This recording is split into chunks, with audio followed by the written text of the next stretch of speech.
Um, this is mostly just a graphical update, and if it wasn't obvious, I've made some pretty major adjustments to the interior of the ship and actually properly implemented stuff like the upstairs. There really, outside of that, there hasn't been much done. It was really just a full day of me messing around with importing this model, setting it up, and making and importing this model, setting it up properly, and figuring out global illumination and reflections. So it actually looks way better than I was expecting it to, as well as surprisingly running better. So apparently the largest performance choke was ambient occlusion by a long shot. So I was able to disable that because frankly it makes a very small difference on here, and turn on glow and a few other things like these pre-baked reflections and global illumination. And I also turn on occlusion culling, which I don't think does anything at the moment, but I don't know. With some testing, it might end up being a little better. But yeah, so generally that's about it. Today was a bit of a panicky day because I had to like clear out a huge amount of files from before because I broke my game again. So yeah, we've got this upstairs. There's nothing in here right now. There will be eventually. It's like a crew quarters, I guess. Down here has been cleared out a bit, slightly different layout. Nothing crazy. We got these fancy emissive textures and stuff. Like, it's beautiful. Anyways, other than that, there really hasn't been much else done. So, I did add... So this is the first scripted consumable item. I wanted to end up doing a more modular system for these, but just ended up caving and making them scripts. So basically, it just calls a static script and passes in the player as an argument and then executes code with that argument. Yeah, basically, it's less modular than I would like it, but it works and it gives me a pretty big range of options for stuff to do. And I also added the skull piercer as an item. So loud, I am sorry.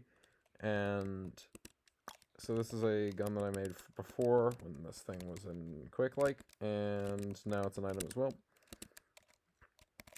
And that's really it. This is a pretty small video, but just trust me, it was not exactly simple to make. It was a bit of a pain in the ass, I would say, in fact. Okay, that's a lot of lag. Yeah, rendering a thing like this twice is not good for the game. So we're just going to look away from that, thank you very much. And let me just see. I don't think I did anything new on the planet, but so yeah, this is more of an update video on what I'm going to be doing next. I think my plans for the next thing is to figure out, for one, I am not smart enough, at least at the moment, to do the orbital mechanics the original Rogue system had. So, for the method of traversing between systems, I'm going to opt for a more conventional warp drive system, akin to Pulsar Lost Colony, Imperial Galactic Survival, all the greats in the space sim genre. I know it's not exactly what some of y'all in the Rogue System community are looking for, but I am not in a position right now to learn orbital mechanics. I do not have the time nor the patience, frankly.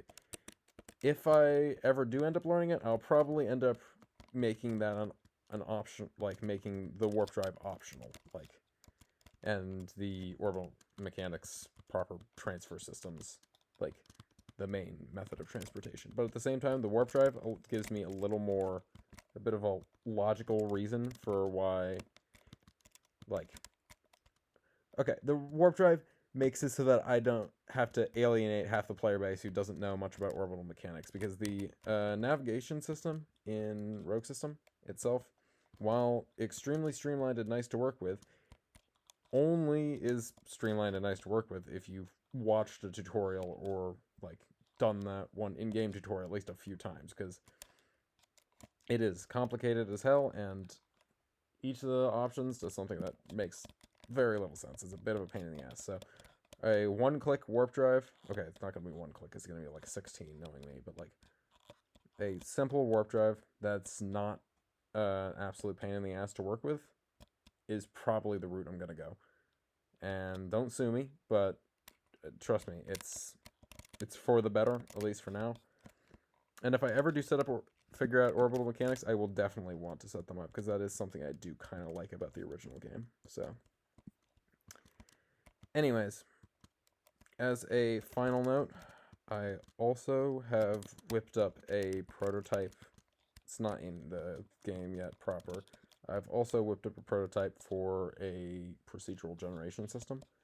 It is in the most alpha of alpha stages on the planet and hardly functions.